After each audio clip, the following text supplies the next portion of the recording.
Good morning, everyone. So we are now on our lesson 5. So the title for our lesson 5 is about project management tools. So we will be discussing the Gantt and Per chart. So, but before that, we bow our heads for prayer. Let's pray. Our dear God and Heavenly Father, we thank you for this beautiful morning as we discuss, dear Father, the new topic that we have. May you be with us, that we could learn something from it. In Jesus' name we pray. Amen.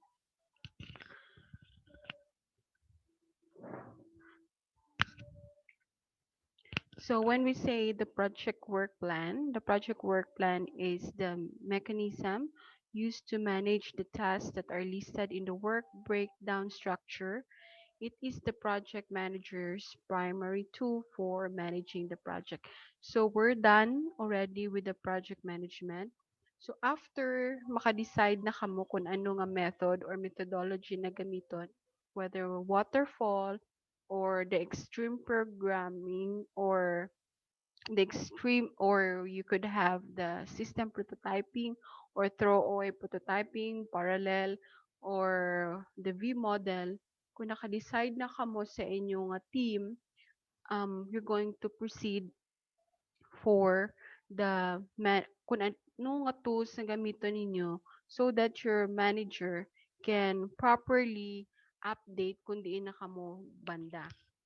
So in project management, you have decided kung anong kadako ang scope and what is pila ka months nga matapos ang inyong nga project.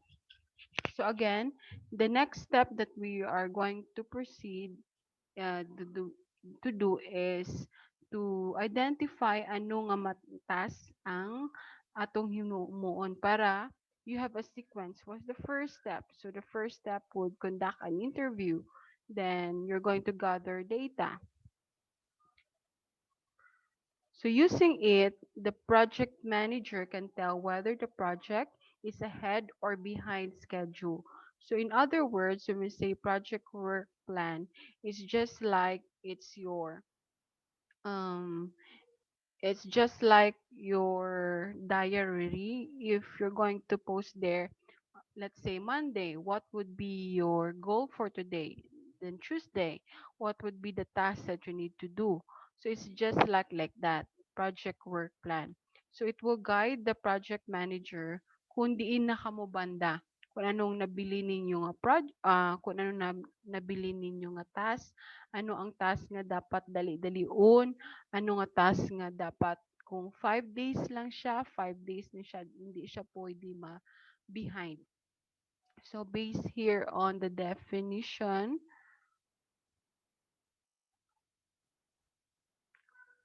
so well,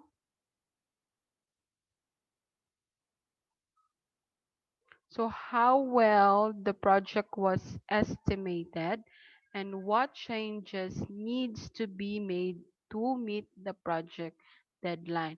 So kung it helps the project manager to monitor whether ang tasks na perform ba maayo or ma-update ang kada tawo sa team nga to perform well, hindi sila magdugay-dugay because you have the schedule or you have the deadline to meet.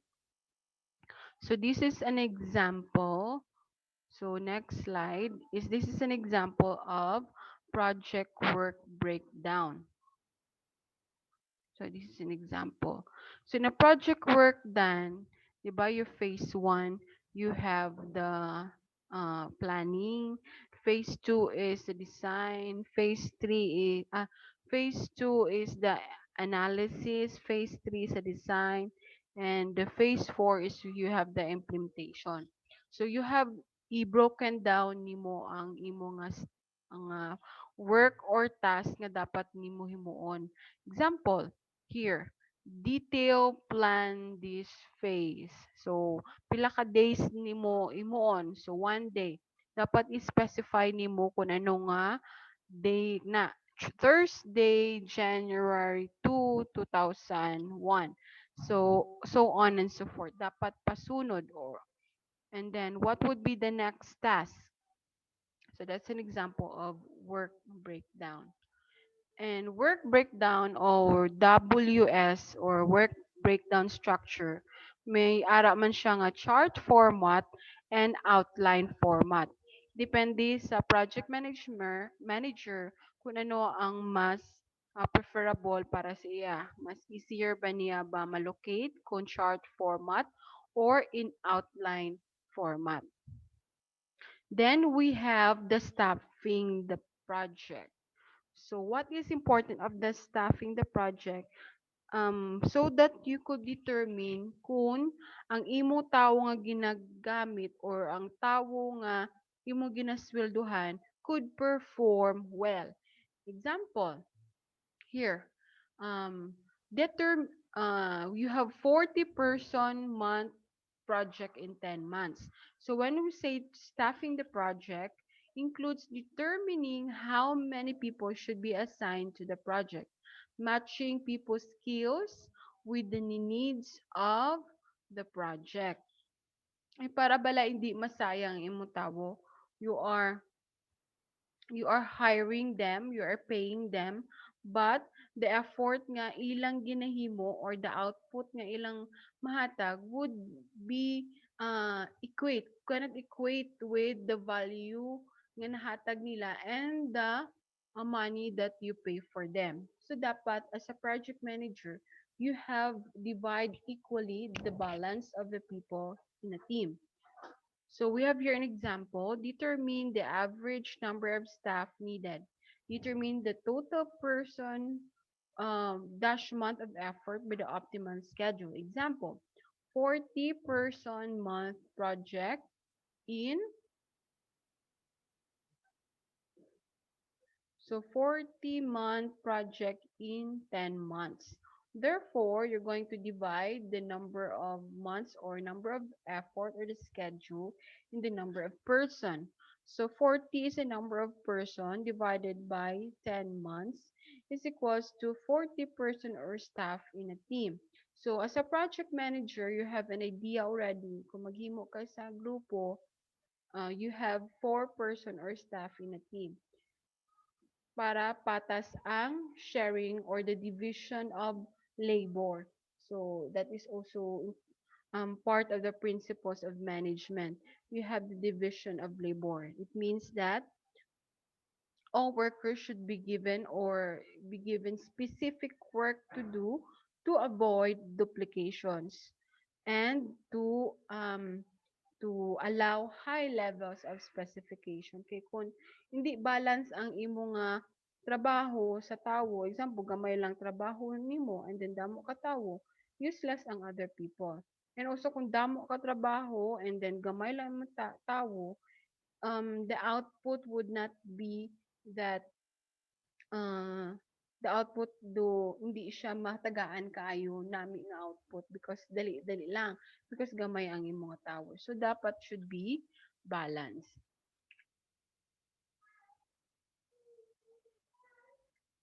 So next is project management tool. So what are the tools? So what are the tools that needed to in order that you could provide a concrete sequence of your work? So the number one here is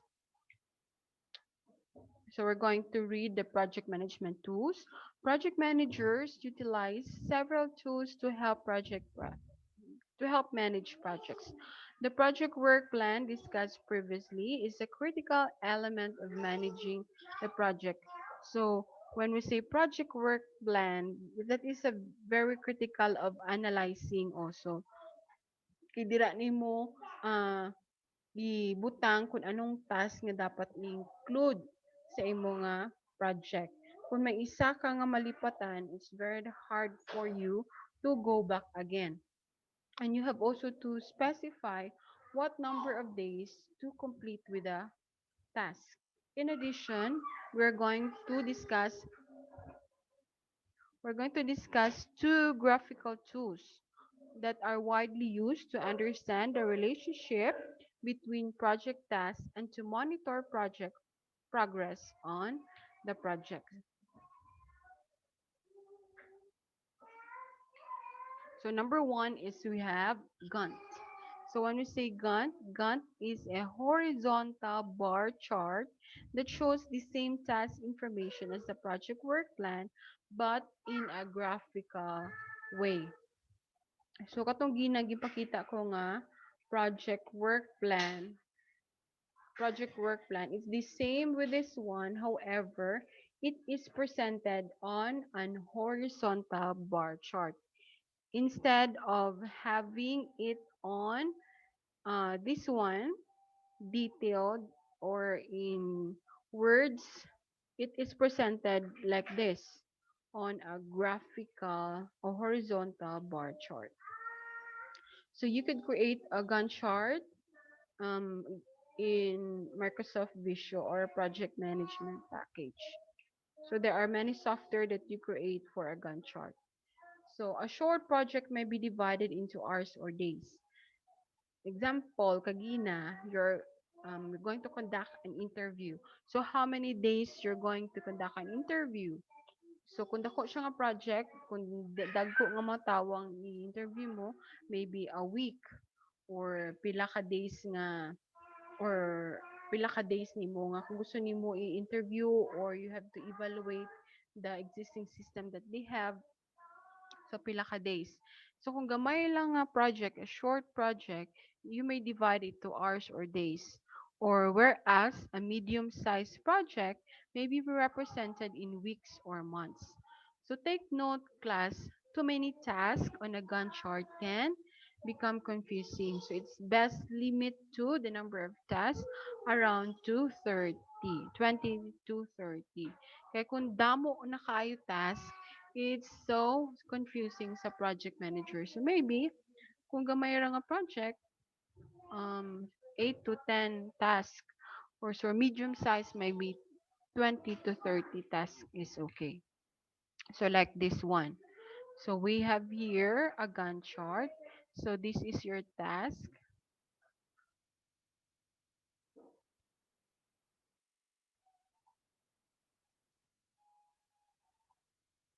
So we have here, this is your task. Let's say start January 3, 2009 and January 20, 2009. So that is the duration of 18 days. So in horizontal Gantt chart, you're going to present here kung ano ang imo nga na tapos. So from this one, January 3, going to January 30. So, ang duration niya is 18 18 days. Kay 18 days man siya dire. And you could observe her here, ang task lead is John. So, sino ang mag-lead sa particular task? So, kung ako ang project manager, tapos may-ari ko nga Gantt chart, it is easier for me to determine, okay, this task, it should start, dapat naka-start na siya by January 3, and it would end, possible end of the task is January 20. And in the horizontal bar chart or in the Gantt chart, you have to, um, mas easier kung bar chart ang imong i-locate kay, okay, I will start here and end here. And then, yung magbutang lang ka legend na blue means ongoing and this gray, wala pa. And then, you could put it here, pila ka percentage ang complete niya. You have, say, 100%. And the needed days to complete it. So that you have a very nice monitoring sa progress sa mga project.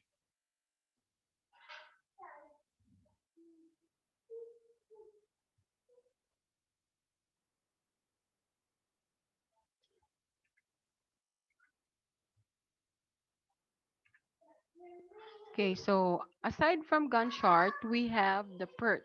So what is this PERT? A PERT chart is a project management tool to schedule, organize, and coordinate tasks within a project. PERT means or stands for Program Evaluation Review Technique.